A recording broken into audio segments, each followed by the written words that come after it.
Cerveja de conteúdo. Tem. Hora da gente falar de cerveja aqui para quem pode relaxar. Hoje é um dia nacional do samba, sair do trabalho às 8, tomar uma, quem sabe, né? Dá pra gente pensar nisso. Marcos Santos, sommelier de cervejas do Senac, tá aqui com a gente. Bem-vindo de volta, Marcos. Semana passada a gente reprisou um episódio, mas está com a gente mais uma vez. Boa tarde. Boa tarde, pessoal. Tudo bem? Tudo bem, Guarizo? Tudo bem, Thalita? Boa tarde. Semana passada, por questões profissionais, eu estava ausente aí, fazendo um treinamento.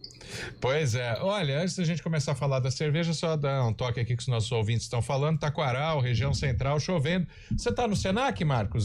Deixa eu ver a sua imagem. Eu tô no Senac, aqui no centro. Por aqui ainda não está chovendo. Tá chegando ainda, mas a gente vai falar de uma cerveja que é uma chuva de sabor. Nossa, que... A Thalita não gostou muito. Não sei. India Pale Ale. Se a gente fala isso, ainda pouca gente sabe o que é. Mas IPA, esse nome já está na boca do cervejeiro, né? O que quer dizer, Marcos? Exatamente. IPA, né? Ou seja, como você mesmo disse, India Pale Ale. A origem dela, primeiro que muitos acham que a origem dela é americana, não é. A origem dela é inglesa.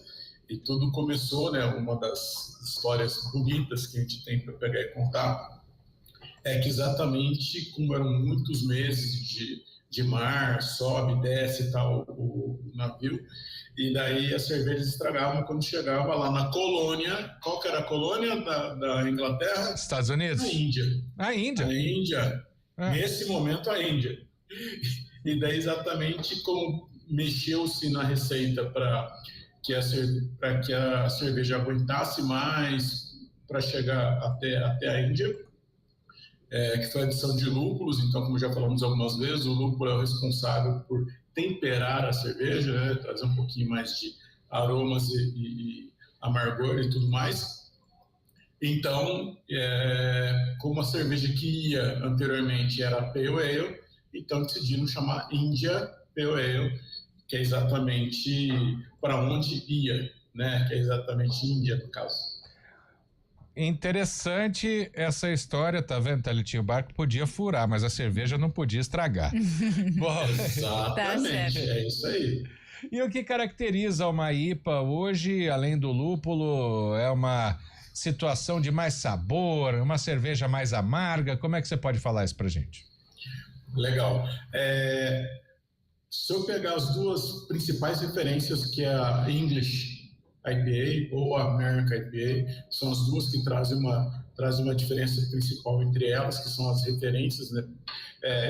A inglesa, ela tem mais um terroso, mais equilibrada, enquanto que a americana, ela traz normalmente uma pegada mais cítrica, traz alguns aromas mais pontuais, né? Exatamente isso que dá uma diferença. Um ponto importante para que o ouvinte cervejeiro aí saiba é que a maioria das IPAs ou IPAs que nós tomamos aqui na nossa região e no Brasil no todo são American IPA, por isso que a gente sente mais amargor e tudo mais. Tá? E com esse... Marcos, e com esse sabor aí mais acentuado, ela pede mais cuidado ali na combinação com um alimento, com a comida, dá match? Sim, tem matches inacreditáveis, viu, Thalita?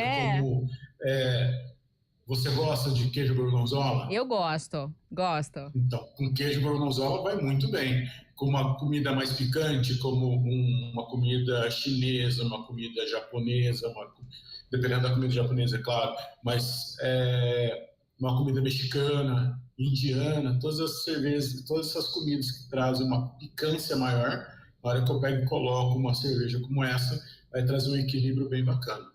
Quando dá aquela mordida na pimenta lá, que fica aquele gosto na boca que você não consegue sair. Se você toma água, piora. Se você toma uma IPA, dá uma melhorada. Dá uma melhorada, então, para quem gosta muito de apimentado, daí vai chegar mesmo no ponto, né? Essa que que é a situação aí legal. Agora, um ponto que a gente pode aproveitar aqui, já que a Thalita não gosta tanto dessa pegada de amargor maior, porque essas cervejas, a grande maioria, tem uma intensidade maior de alcoólico e também um maior amargor. Então, o que dá para se fazer? Outras variações de IPA, como é o caso da Session IPA. A Session IPA ela deve ir até no máximo 5% alcoólico. Então, é uma cerveja que ela também traz aí esse lado de ter um cítrico, de ter mais aromas e tudo e etc. Porém, numa pegada mais baixa de alcoólico. Então, é perfeita, não que a outra não seja, né, no meu caso, mas a Session IPA ela é uma boa proposta para quando a gente pega e fala em dias mais quentes, para eu tomar mais e etc. E daí tem uma outra ainda aí que a gente pode trazer de complemento também para os apreciadores de cerveja sem ter muito amargor, é a Brut IPA. A Brut IPA ela pega e traz aí uma pegada mais puxando o que me remete a um espumante, né? Ou seja, ela tem bastante carbonatação, geralmente não tem muito amargor, então isso aí dá uma aliviada em relação à proposta do estilo. De maneira geral, tirando essas, a Brut, a Session, as IPAs mais fortes são as chamadas cerveja de mesa? É cerveja para apreciar, não para tomar um porre? Exato, perfeita a sua colocação, viu, Boris? Ou seja, quando eu pego e falo, essas cervejas, normalmente nós chamamos ela de Imperial IPA ou Double IPA, então elas têm aí no mínimo 7,5% alcoólico, e realmente elas são mais pegadas, ou seja, são aquelas que eu tenho que pegar e tomar mais pausadamente, mais tranquilo tal, para poder fazer acontecer. Não tá? pode. Não. Diga. Não, pode seguir, por favor. Ah, tá bom. E o que eu lembrei, né? Porque nós falamos um tempo atrás das cervejas escuras, esquecemos de citar esse estilo que eu pessoalmente gosto demais, que é a Black IPA, né?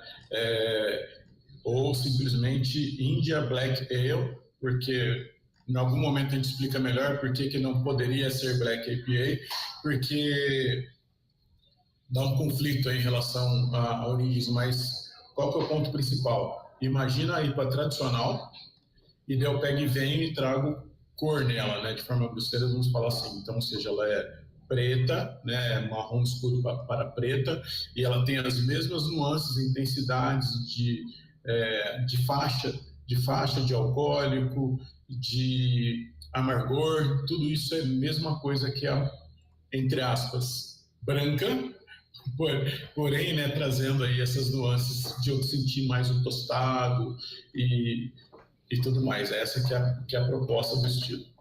Na hora de apreciar ali uma cerveja como essa, Marcos, tem um copo específico para quem gosta ali? Tem uma regrinha genérica? Tem alguns tipos já indicados para poder apreciar uma cerveja IPA? O que você recomenda? Como é que você enxerga isso? Tá.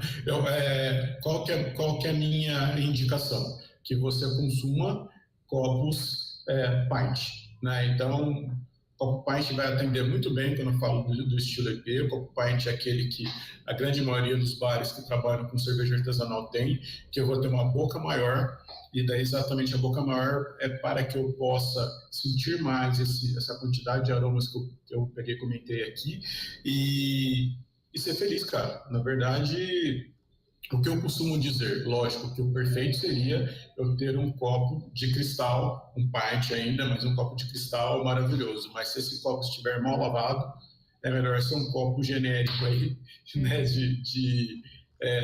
mesmo que venha algum tipo de produto, mas se ele estiver bem lavado, né, então daí atende muito bem o que a gente precisa.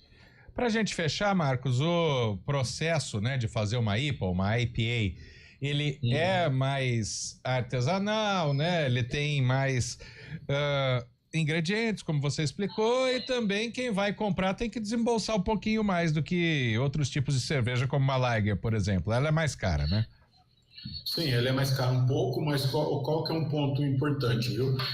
Muitas das vezes, realmente é uma questão de conhecimento, algumas grandes marcas que produzem excelente IPAs, ou seja, o cuidado de produção segue o mesmo de uma artesanal, porém eu tenho capacidade, né, fabril, de produzir em volumes maiores. Mas sim, se eu for comparar com uma marca X aí das cervejarias de grande porte, que tem uma Pilsen, eu também vou ter uma IPA que muitas das vezes o preço está mais ou menos o mesmo e você pode aproveitar e saborear aí, uma cerveja com um pouquinho mais de intensidade e pelo menos você saber quanto que eu tenho de nuance em relação a isso, entendeu? É importante saber disso, né, pessoal? Aí poder, para provar, né, para saber se gosta mesmo, tem que tomar esse tipo de exatamente, não tem outra forma. O que pode ser feito é ir em cervejarias, né, que tem aí uma vasta quantidade de estilos diferentes, e daí exatamente eu pegar e provar. Peço provinha ou pego uma dose menor e vejo o quanto que isso me agrada ou não. E daí não vamos pegar e ficar aqui se estendendo, mas dizem que eu preciso tomar no mínimo 3 ou 5 vezes para pegar e saber se eu gosto ou se eu não gosto. Mas até quem começa na Pilsen massiva, a primeira vez que toma, fala que é amargo, né? Depois que vem o gosto pela cerveja, tá certo.